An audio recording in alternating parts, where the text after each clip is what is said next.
those 3 knocks are the worst fear of every family in Israel. Because that basically is the knock when the IDF come and knock on your door and tell you that your child's been killed in action. On the 26th of December last year, IDF came knocking on the door to tell us that our son Yaron was killed that night in the north of Gaza during an operation that was killed by Hamas. Nothing in the world could prepare us for that horror, that shock. And what I'd like to share with you here this evening is nothing that you would read on CNN or hear on Sky. Who was Yaron and why he did what he did. And it's my pride and absolutely incredible pride to share as the father of an incredible young man. Yaron is the youngest of 5 kids, and you know that someone is special when your 4 older siblings tell you, told Yaron, that they were the prototype and he came out the perfect one. Yaron finished school, and during that period, just before COVID, he volunteered, he joined Bnei Akiva, and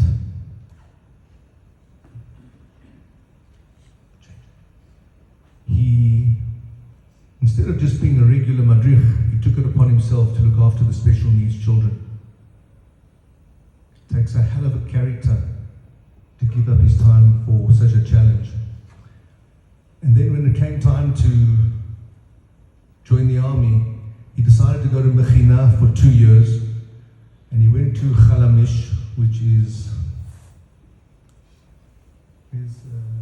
it's in the middle of the Judea Samaria, surrounded by 20 militant villages. He loved the land. His plan was to go back and live in that area. And during that period, he not only studied, but he also learned preparation for his military life. And his objective was to become the best soldier, to join an elite force. He had big steps to step into, big shoes. My eldest son, Yaron, was exempted for medical reasons, yet he volunteered and spent 2 years in Tel Shamir at the neurosurgery department, working with soldiers and others, and he got a full military exemption. He could have gone home, but he decided he wants to do his bit. My second eldest son, Daniel, is a paratrooper. My third son, Dovi, was in the elite orchets and a unit working with the dogs who go into battle to detect weapons and detect terrorists. In this war to date in Gaza, 30 of the dogs have been killed doing their duty, and that means at least 30 lives or more have been saved. My daughter, Yael, served in the medical corps, training doctors to work in the army. And thank God, with all the tragedy that's befallen us, on the 5th of November, she's getting married. Thank you. Yaron joined the army right at the beginning of COVID. Now, those of you who may know a little bit about the Israeli army, when the boys go in on the first day, they get their papers and they come home. COVID didn't work that way. He was in for 36 days on the trot. And his only response was, "Ye beseder." Kol beseder. Never complained. He finished his basic training and went through a couple of other courses and decided, actually they bully you in the army if you could, he joined officers course. And one of the most incredible days was Yaron Hy, the officer. His siblings turned around to us and said, Abba and Ima, after 4 kids, you got it right. Got first officer in the family. Now, if you look at the picture on the left, picture on the right, what do you notice? Smile. Smiling boy, smiling man. Yaron is remembered, he always smiled. Through the most challenging of circumstances, his smile just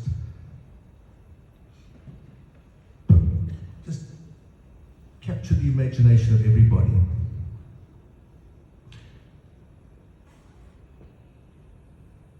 The long-awaited war, and I won't go into my own personal opinion, but the war in Gaza began. Yaron was an officer in the Givati Brigade, seconded to 52nd Armored Battalion, and he was an officer in the Namir. The English translation of that is an APC, an Armored Personnel Carrier. There were 12 men, 12 soldiers in this Namir, and they would go into battle regularly. And when I used to speak to him at times, he said, Abba, on a Friday night, when we'd go into battle, he says, the noise in that Namir was amazing. I said, yeah, those engines are crazy. He says, no. The boys were singing Kabbalat Shabbat. Now you have to understand that 12.5% of Israel is defined as Dati Lumi, Dati, national religious. Over 50% of our soldiers killed in Gaza wear kippah. The love that Yaron had for Eretz Yisrael, Am Yisrael, and Torah Israel governed the way he dealt with his family, with his soldiers, and he was loved by all. If you have a look there on the beach in Gaza, that smile, and I can assure you, he hadn't had a shower for a month. On the right, they talk about distance. In the good old days when we were in the army, if a soldier had one stripe, he told us that he was our mother, our father, our brother, our sister. He ruled our lives. These guys, my son would often get up as an officer and go make a cup of coffee for his soldiers next to him. There's no distance. The courage, the bravery, the respect that they had, he was treated as he treated, and he gained incredible respect from his soldiers.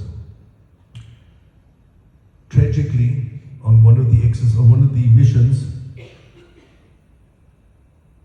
a Hamas bullet hit one of the soldiers right behind Yaron, and Yaron desperately ran looking for a stretcher. This soldier weighed over 100 kilos. He just couldn't find the means, the wherewithal to help him, and the soldier died in his arms. And when Ari contacted me and said, do you want to come along and speak in Australia? This particular event resonated so much in my mind, because if there was an all-terrain vehicle, an ATV nearby, that soldier may have survived in all probability. But that we'll speak about further along. This picture symbolized Yaron, a prouder soldier, prouder officer you couldn't wish to find. He loved the land, he loved the people, he loved his Torah. And I'm going to share with you something shortly. Soldiers, when they go into battle into Gaza, each soldier is asked to write a letter to his family if he chooses. Yaron, after he was killed on the night of the 26th, and they recovered his body, they also, thank goodness, recovered his phone, because in there was the most heartfelt, sincere, emotional letter that he wrote for all of us. Jumped in that a bit.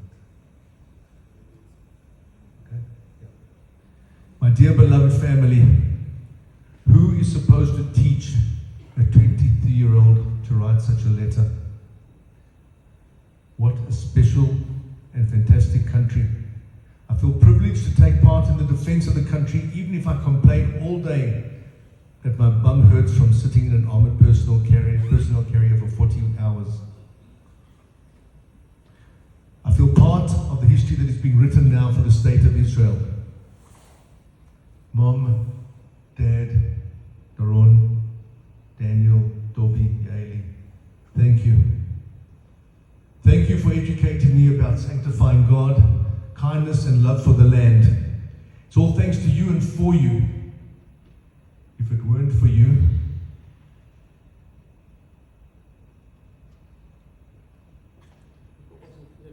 it wasn't for, it's all thanks to you. If it wasn't for the crazy family that you are, who raised me up and didn't give up on me and raised me on values and love for the country, I wouldn't be where I am now, defending, protecting the country. I feel proud to go in and fight Hamas under the banner of the Chitiz family and the people of Israel. Thank you for everything. Atem mishpacha letiferet medinat Yisrael. You're a family that brings glory to the state of Israel. My closest friends, everyone that knows me knows that you're amongst the most important things in my life. You're the air that I breathe, the laughter, a genuine friendship. And this part is the wrench. Dara, I love you, you are my life. You give me strength to continue. I have no doubt.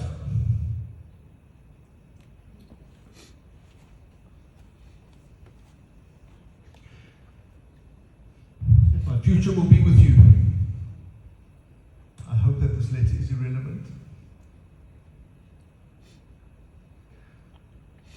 And we will merit many years to build a beautiful family. I love you all very much.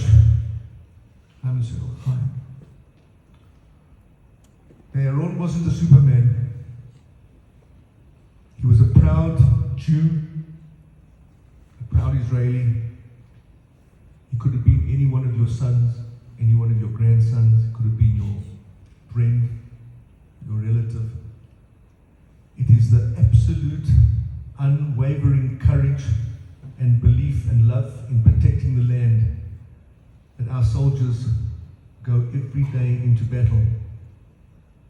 They don't only strengthen IDF, they strengthen Israel, they strengthen the diaspora communities, because without a strong IDF and a strong Israel, diaspora Jewry wouldn't be where it is, and vice versa.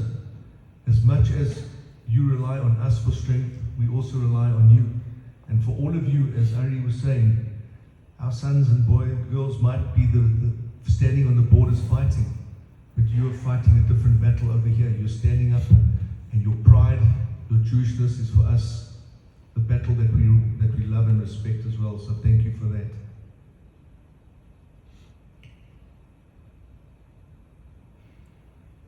Jewish unity is crucial, and Yaron would have absolutely promoted and supported him. My kids were, when they asked in the Shiva, did you ever have any fights, arguments, what is your relationship? All kids turned around and said, you know what? We don't remember a single fight, a single argument that went on. He was that nature and that personality. And someone asked me recently, knowing what you do now, knowing what you know now, in 1987 when you made Aliyah, if you knew that then, would you still make Aliyah? And I posed that question to my kids and myself, and the answer is an emphatic, absolute yes. Yaron believed with all his heart, Shakol yeh beseder, and that gave him the courage to go in every single day to fight. If you can just go back 2 slides, the one more. This was the last time I saw Yaron alive, on the 25th of November last year. The troops were given a break to get out of Gaza. And we met on Motzei Shabbat down south, about 1,000 people from the Givati Shaked unit, And needless to say, not having seen Yaron for ages was nothing short of fantastic. And we laughed, we cried, we had an amazing time. For those of you who speak South African, we had a braai. For those, we barbied. It was just a night to remember. No one in their worst nightmare could imagine what was ahead of us. Notice what is apparent with all my kids. The smile. It's something that is inherent in the family. We try and look at the good and the happy side of life. And those smiles are all natural. That's how they are, and that's how they always will be. This is the last picture taken of the family as a happy family. I was in South Africa. I literally ran away from the pain and the hurt and the fight of everything, trying to survive every day of worrying something would happen to Yaron. I cannot begin to tell you as a parent that fear of something happening. So I thought, you know what? I don't want to hear about another soldier and another soldier and another battle. I'll go to South Africa and I'll hear about robbing and stealing, you know, good stuff. Stuff that doesn't make me worry until that night, that fateful night, the 26th of December, where our worlds were shattered in a split second by a Hamas bullet. But what I want to leave you with is hope. And the Thursday night before Thursday night before he died was the first time Yaron came home in 80 days. And I got a call from my youngest son whose baby was born while I was in South Africa, and I was ecstatic. And he connected me up on video on the phone, and I saw him, Dovi and Yaron, and they were driving up from Gaza. They were coming home, bringing him home for the weekend, and I was overwhelmed even though I wasn't there. And I said, please, he's going home to surprise his mom and his girlfriend. Please record it. And I want to share with you the moment when a soldier's son surprises his mother after 80 days not being at home.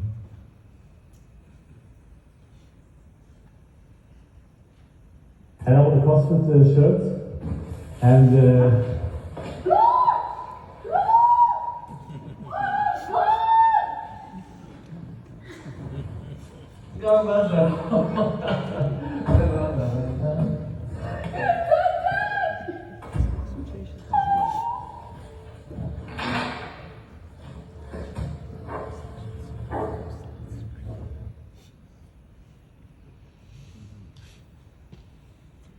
thank you all for coming along. Yaron, through our efforts and your support, will continue to shine his light on all of us. And we've got to pray that all our soldiers come home safely and our hostages come home safely, and that there will be a peaceful settlement in the region that will enable the Eri and Manara in the north all to be rebuilt so that we can live in peace that we so much fight for and the prices that we pay for. I'm Yaron Hy.